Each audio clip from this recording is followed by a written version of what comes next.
here it is, the headliner's ever-present Elon Musk story. I feel a 10-part Netflix docu-series about this saga at some point in the future. What's the latest, Steve, on Musk-gate? So he's trying to buy Twitter, which for a certain demographic, this story includes Twitter and Elon Musk. I mean, that's going to be a struggle to care. But it's not just him buying it now. He's trying to get some rich friends to help him buy it. You know, when you're thinking, should we order a pizza? That's all right, I'll just order a big pizza and we can all share it. It's like that, but for billionaires. So he wants American Hots?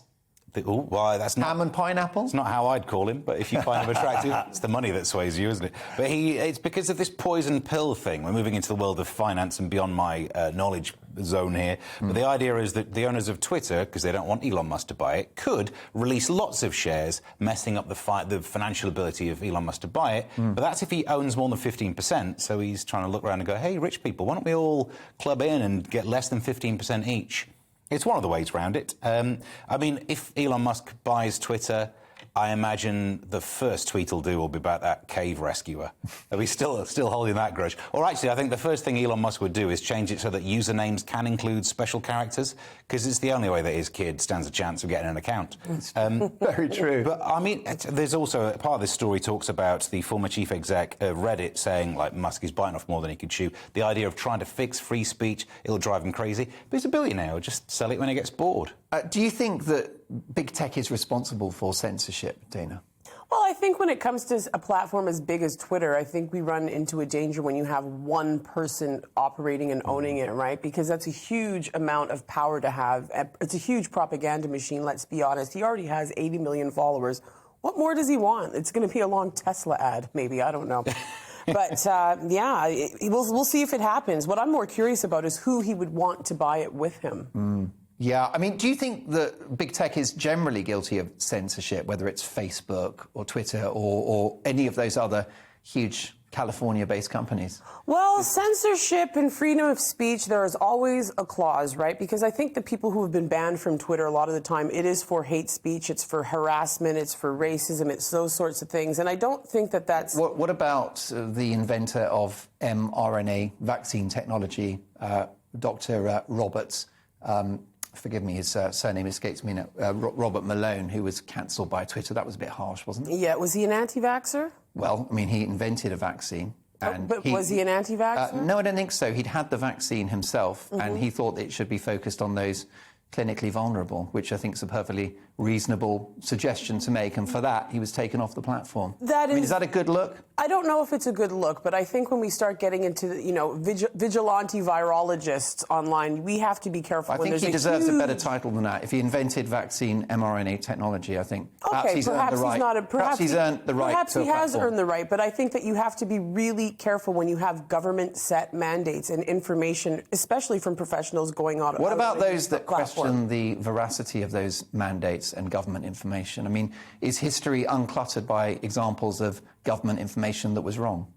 Well, is history cluttered by government information that is wrong? I think what happens specifically with COVID is that it's a lot of to be determined, right? I think what the government has is it has to keep us safe at the end of the day. But if it's if it's to be determined, then why can't we debate all of these measures that are rolled out by Because people's lives are at stake. Are they? Yes. How many people have died from COVID?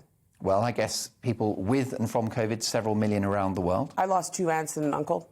Of course, and for some people it's a nasty, fatal virus. But surely in a free Western society we can debate the measures being rolled out to deal with the virus itself. I think we have to be careful about debating these types of measures when people's lives are at stake. Why do we have to be careful debating these type of measures? Just analyse that language for a second. Well, I think... Do we have to be careful debating these types of measures? Do we have to be careful all of a sudden? I think when social media went through its phase of contextualising things, little exclamation marks popping up, that was very different to silencing people.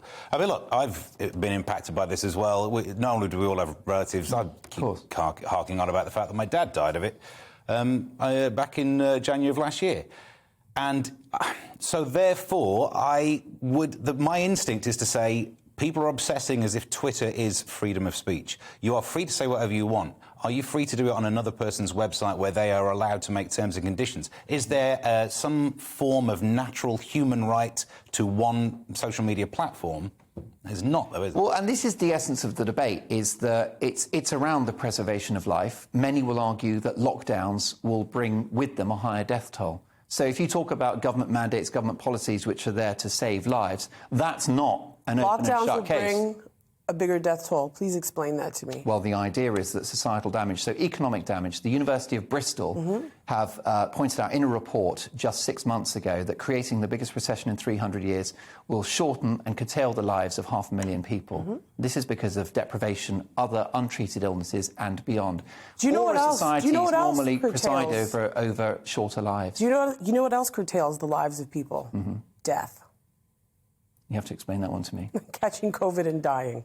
Yes, but the issue is whether or not the measures to control the virus, A, whether they worked, comparing countries that locked down hard and others that didn't, states in America that had strict measures like California, states in like Florida who didn't, very similar graphs. I do and think yet there should less damage to the economy and to society, and potentially a lower death toll, because if you don't have lockdowns and if you don't have other measures and societal economic damage, then people will be less affected. I don't think there's any conclusive evidence to actually Well, support that. Sweden is less poor than Britain in relative terms, given the fact that it didn't lock down. So it's got more money with which to invest in health services and preserve the health of its people, which Britain now doesn't. And so my point is, who knows? It might be that lockdown was the right thing to do. It might not be.